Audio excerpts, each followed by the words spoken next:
Hey guys, and welcome back to our YouTube channel. So for today's video guys, mag-unbox tayo ng Duco Grand Hotel. Ayan, so ganda nito. So wag na natin patagalin guys, buksan na natin agad. So guys, pag open nyo, ang bubungad sa inyo ay color pink na box. Dahil color pink ang kanyang box sa labas, ganun din yung loob guys. So ito yung itsura ng harap guys, at ito itsura ng nasa gilid. So buksan na natin. So ito na nga guys, na-unbox na natin ito. At isa-isain na natin. So ito guys yung ating box number 1. Concierge. Ayan. So buksan natin kung ano yung laman ng nasa loob. Mukhang marami siyang accessories. So ito guys yung laman ng accessories ni Concierge. Talagang may desk.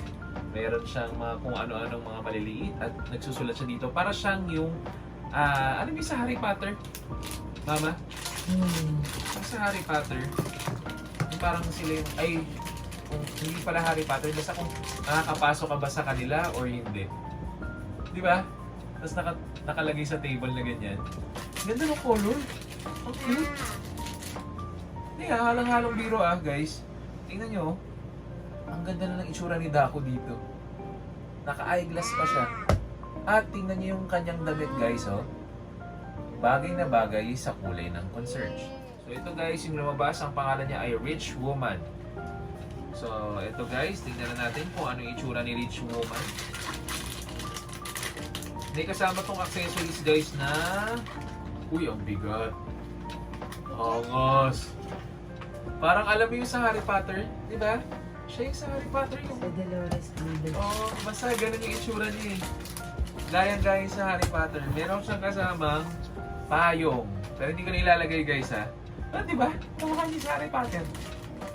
At ang lumabas ay Rich Man. Magkasunod sila ng Rich Woman. Sure. So ito guys, wala na masyadong accessories.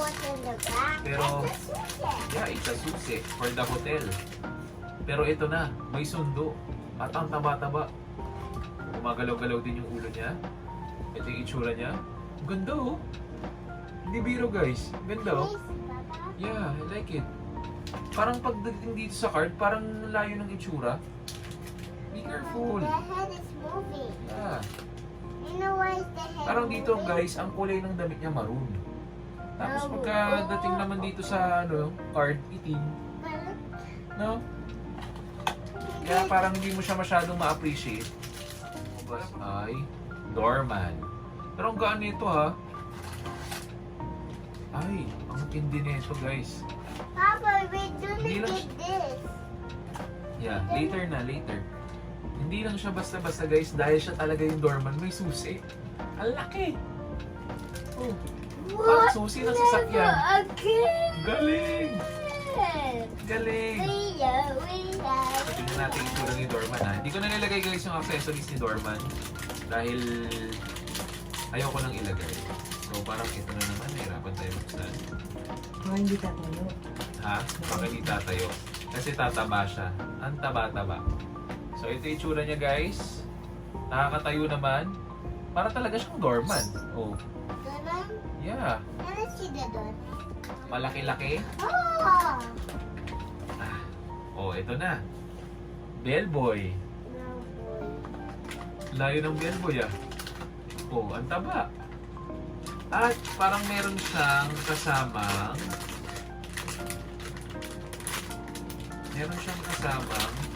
foil sa loob. Oh my gosh. Kaya hindi mo siya mararamdaman kasi nakatali si Bellboy na hold up. What? What? What? Ganito yung position niya guys. May bag siya sa taas na accessories. Tsaka mo lang siya mahihila. It's good, guys. It's like my papa's doing. It's Pero hindi siya makawala. Look, it's a room. Mayroon siya guys pagka binuksan niyo. Si Tabachoy.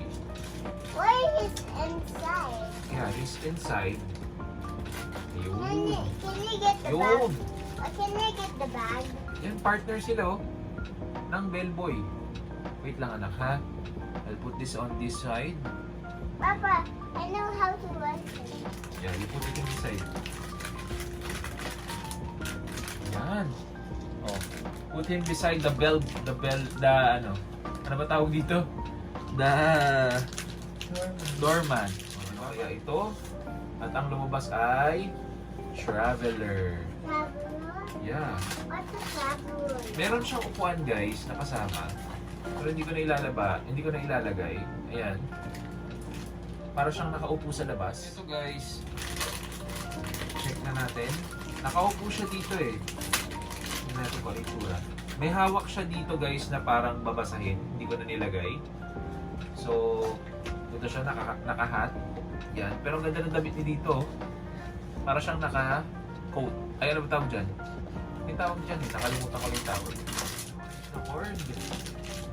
At, ayan. Ang lumabas guys ay Labby Boy. So, check na natin si Labby Boy. Meron siyang kasama accessories na telepono. Color pink. Bagay na bagay sa hotel. At,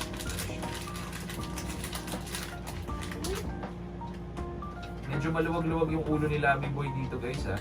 Pero nakapulupot sa kanya, dapat yung telepono na to. So, hindi na natin ipupulupot. Ang kaka-partner sila lahat eh. Ito. Tapos ito si Labby Boy. O, diba? Pare-pare silang nakahat. Ang lumabas guys ay the founder or yung may-ari daw ng hotel. So check na natin. Meron siyang malaking kasamang parang mirror pero nakatagos siya dito eh. Yung mukha niya. At maganda yung suit niya dito. Check na natin.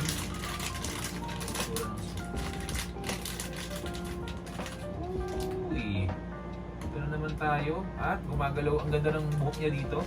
Parang librarian yung itsura. Tapos color brown yung kanyang suot. So hindi ko na ilalagay guys yung mirror ha. Dahil accessories niya lang naman yun. Ay hindi. Ang lumabas ay Suitcase Kid. Ayan. Suitcase Kid guys yung lumabas. Check na natin sa loob. Uy. Laki ng ano niya dito. Ang laki. Oh my gosh. Oh, para ka magpo-propose. Will you marry Daku? Ito yung itsura. Hindi siya nasasarado guys ha. Pero yung itsura niya. Para siyang si Annabelle. Matabang Annabelle. So lagyan na natin siya dito. Yan. Hindi ko natatanggalin yung nasa mukha niya. Buksan na natin.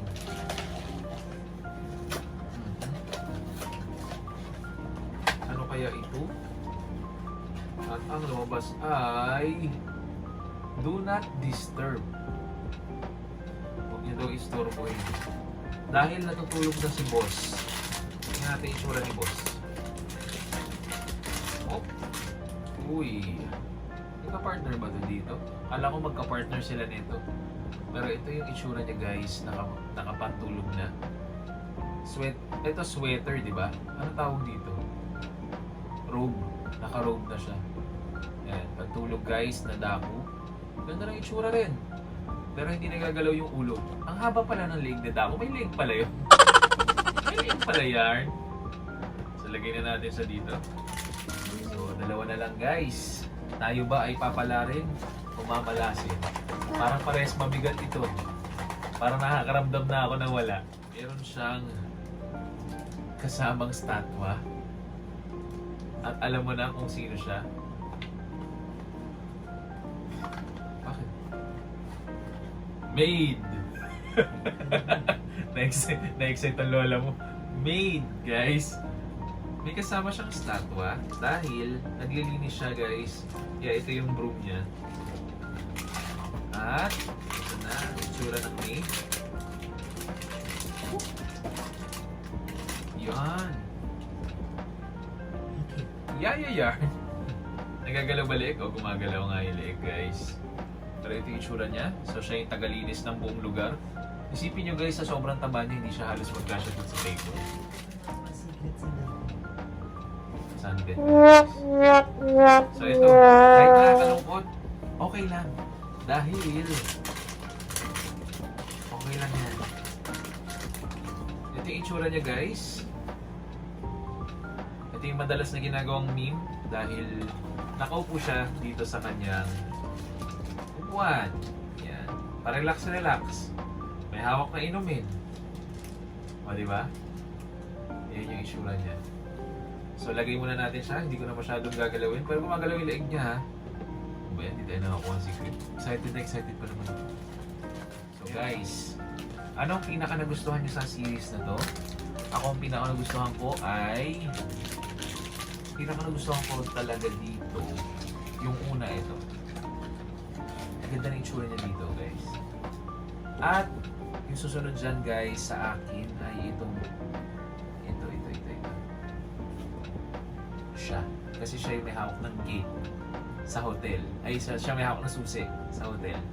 Yung pinaka-last ko naman ay ano ba? Mga kakaiba. Parang lahat sila kakaiba. Si Annabelle. Si Annabelle. Asan si Annabelle? Ito. Si Annabelle, ang batang makulit. Ito yata yung tatay niyan eh. Tama? Tapos ito yung nanay nila. Yung chismosa sa pool. Tama? So silang tatlo magkakasama. Ayan. So ito yung dalawang magkasama. Tapos ito yung yaya nila. Tapos ito yung... Saan yung boss? Ito. Itong boss. Tapos ito yung tenant. Yan. Yan. Sila magkakasama. Ito yung boss. Ito yung kanang kamay niya. Ito yung traveler. Galing sa malayong lugar. So ito, guys. Ayan yung magkakapartner. O, di ba? Panalo. So kung nagustuhan nyo guys ang ating unboxing video, huwag nyo kalimutan mag-like, subscribe at mag-share ng ating YouTube channel. So paano guys? Bye-bye! Yun! Luta.